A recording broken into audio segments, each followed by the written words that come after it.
परी कथा भावी खरी कुणाची अन कधीतरी तुझे हसू त्याचे ऋतू घेऊन ये माझ्या घरी आठवून मी तुला साठवून मी आठवून मी तुला साठवून मी जपतो कालचा श्वासही पडे सरीची भूल या उन्हा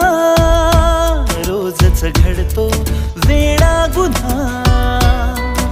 तुझीच जादू तुझ्यावरी तुझे मला शोधणे